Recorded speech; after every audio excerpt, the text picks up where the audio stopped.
Hey, my name's Tom and welcome back to Low Carbon Lifestyle. I make videos here on YouTube to try and help people respond to climate change in their everyday lives.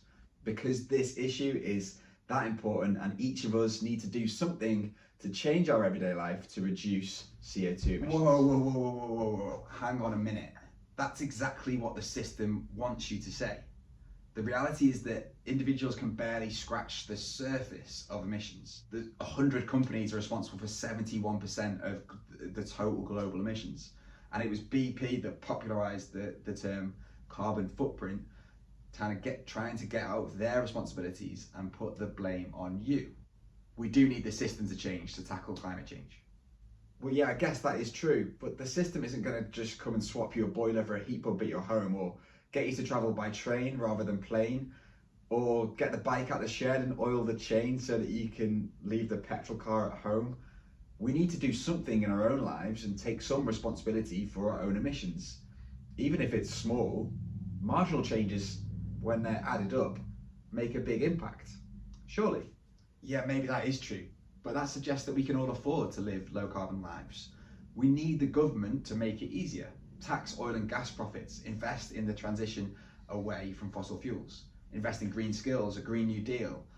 We need change in policy to make low carbon lives easier. Well, yeah, that is true as well. Ultimately, we could go back and forth in trying to put the emphasis on the individual or on the system. And it can be helpful to make both these arguments, particularly if we're taking climate change as seriously as it needs to be taken.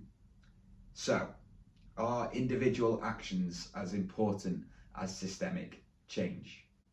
We're going to think through that in this video. And I think it's actually quite a nuanced conversation. And it's something that comes up pretty regularly when I talk about climate change more broadly. So what are we talking about with individual actions and systemic change? Well, to reduce emissions, we have to rebuild and transition almost every part of our society and economy. Those parts of the economy, from the electricity we use and how we heat buildings, to transport, how we get around, our agriculture and construction. And at the same time, actions in our homes and our communities can have an impact on that broader story. As individuals, we are part of the system. We don't have a big enough impact to shift the dial just on our own, which is why just doing our bit is not going to cut it. But not doing our bit also risks slowing things down. It risks getting in the way of the system changing. So let's think through this in a little bit of detail. We often hear arguments about systemic change versus individual change, and I think that's a distraction when we need drastic climate action across the board. Both these things matter. No individual behaviour change is not going to solve the problem, but governments and businesses can't fix it if people aren't willing to make changes either. And at the same time, public opinion and their openness to change can influence government policies and the direction that the economy moves in. Okay, let's use an example. Let's think through decarbonising and how we get around. People who suggest the system needs to change, which includes me, might say that it's on governments to roll out and subsidise large-scale public transport programmes to make them as cheap as possible, or we might say they need to improve cycling infrastructure so that it's safe to cycle in between towns and cities. The government can do that, they can support that. But it's kind of limited if commuters are not willing to shift from the car to the train or to the bike following that investment. And I guess the same is true of electric vehicles. People often say that they can't move to an electric vehicle because the charging network isn't ready. But there's a hint of chicken or egg here. Would we want governments and companies to invest heavily in EV charging if we weren't then planning to get an EV and use the chargers? Rather than it being systemic change or behaviour change, individuals change behaviour and the system facilitating that change needs to happen together. So institutions need to make it affordable and easy for people to make the switch. And that can include anything from discounts for certain technology or tax breaks or deals for low carbon choices. But it could also include putting legislation and mandates on car manufacturers. And it could be making sure that we have a reliable charging network. All these things are important. But people also need to show government and businesses and institutions that that's the direction that they want things to move in. So those who have the power to make structural changes often rely on that positive reinforcement from us as the public if we think it's a good thing to do. One of the ways to help the process is for us individuals to show that by moving to public transport or getting an electric car or by installing a heat pump. And that also applies to the interactions that we have between businesses and consumers. No, we're not going to solve climate change by swapping a beef burger for a meat substitute, but the impact is also a bit more than just the carbon savings of that one burger alone. When we buy products like meat substitutes, we're sending a signal to the market that there is a demand. It's waving a flag for businesses to come and serve us with a low carbon product. And that not only attracts new companies to build more different products, but it also allows existing ones to really upscale and drive the cost of that burger down. So the early adopters of solar panels, electric cars, heat pumps, and meat substitutes have played a really important role in making those things cheaper. And that makes them more affordable for everyone else too. And it helps turn that really niche technology into global solutions. And you know what, actually, those early adopters have often been supported by government subsidy to help start the process in the first place. Individuals making a decision supported by policy that was intended to change the system. We've got both and. And all this is to say that individual change isn't easy or actually even possible for lots of people.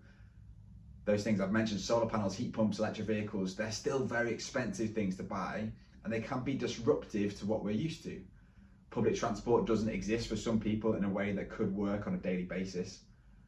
We need these things to be cheap and easy for people to make the switch. If it's expensive, lots of us won't be able to change.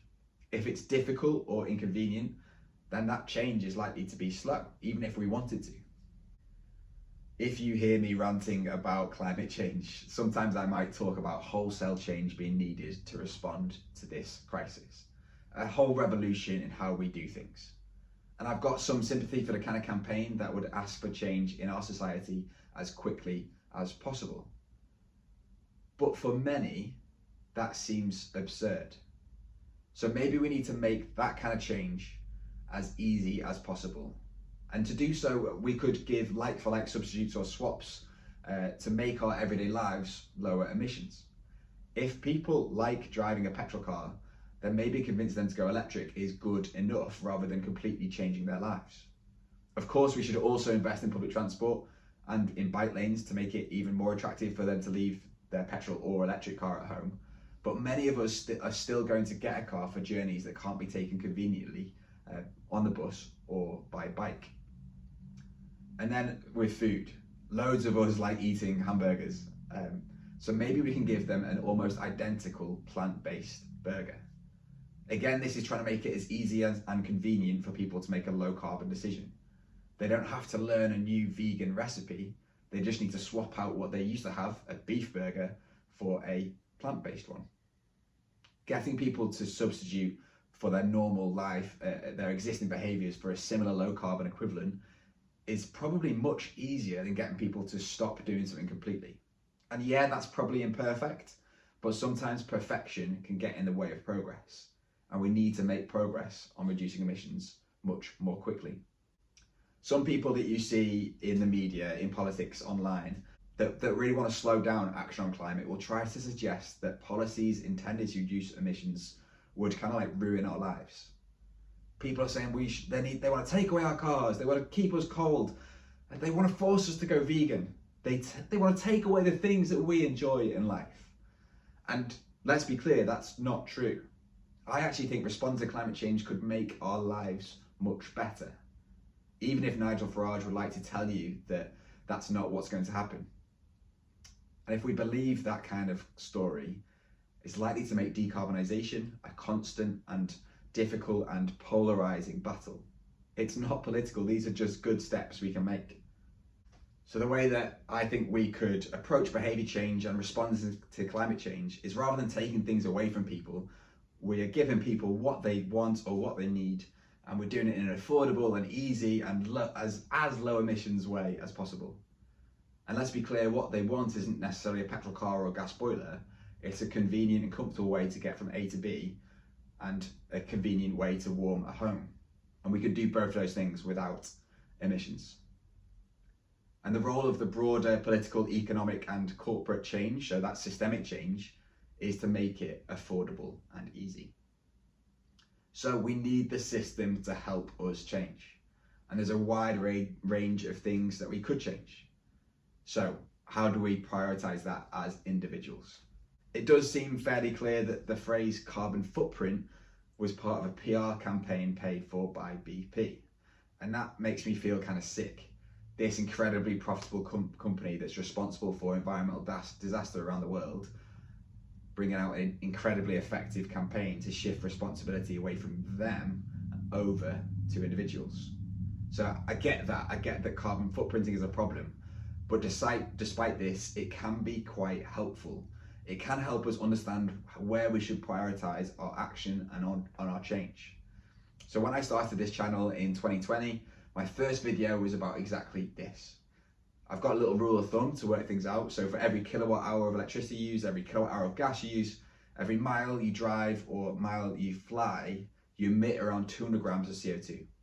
And I think that's still quite useful. It helps us work out what really matters and where we should focus our efforts.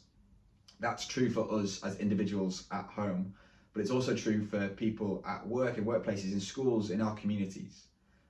If we know what the problem that we're trying to solve really is, then we can focus on effective solutions. For us here at my home, after doing that maths, it was clear that heating and the way we get around were our main causes of emissions. We've sorted our heating by installing a heat pump. We still drive a fossil car, so maybe that should be our next priority. I do cycle quite a lot. But it showed us that emissions linked to electricity we use were kind of meaningless. One of the heroes of, let's call it pragmatic environmentalism, was a guy called Professor David Mackay. He was the author of books including the classic Sustainability Without the Hot Air. He died a few years back, and in lots of his work he helped articulate challenging reality about how we might do sustainability, how we might respond to climate change. He said this: "Don't be distracted by the myth that every little helps. If everyone does a little, we'll only achieve a little. We must do a lot. What's required are big changes."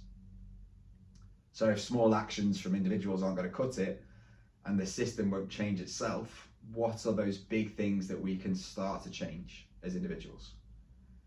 If you've worked out your carbon footprint, if you've got your bills out, if you've worked out how far you drive and used my rule of thumb, maybe if you've got a little bit more complicated and work out the emissions linked to what you consume, you'll find that most of your emissions fall into a few categories.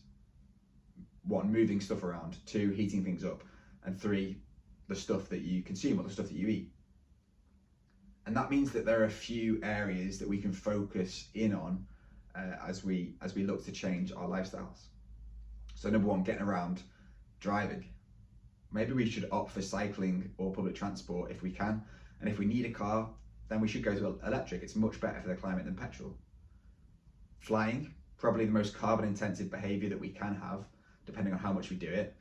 So substituting remote meetings for in-person and generally being selective about when you fly will make a big difference to your personal impact.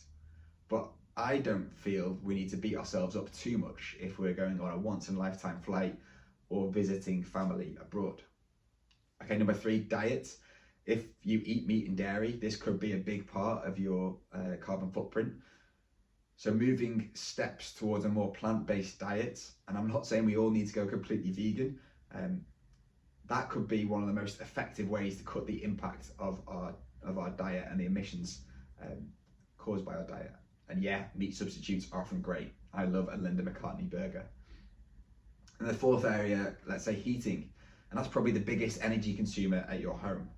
Making sure your house is insulated makes a significant difference. And heat pumps are obviously far better for the climate than gas boilers. Making these kind of changes to minimize the impact of travel, heat and diet can have a meaningful impact on our personal emissions. But beyond changes to lifestyle, there are other things that could make a positive difference to help change the system. And you hear this a lot, but number 1, We've got to vote for candidates with positive climate policies, so Trump doesn't get a look in. Number two, we vote with our wallet, so we make decisions to signal to the market that people want low carbon products. Number three, we choose to work in a career that contributes to solving these problems, spending our 9 to 5 trying to help. And number four, maybe some of our spare money we could donate to effective causes. Sustainability is not just about carbon emissions and how we use land, it's about giving people good lives at the same time. So contributing to causes that do good and potentially help deal with the problems and consequences of climate change could be a really important thing we do too. So if we take this holistic view of climate action by getting our own stuff sorted, taking the plank out of our own eye, as well as trying to influence the things around us and influence the system more broadly, then maybe we could move quickly enough to reduce the risk of catastrophic climate change. What do you reckon? Where have I missed a trick? How do you see responsibility for responding to climate change? Is it on government? Is it on the system, the man? Or can it be, to some extent, on each one of us?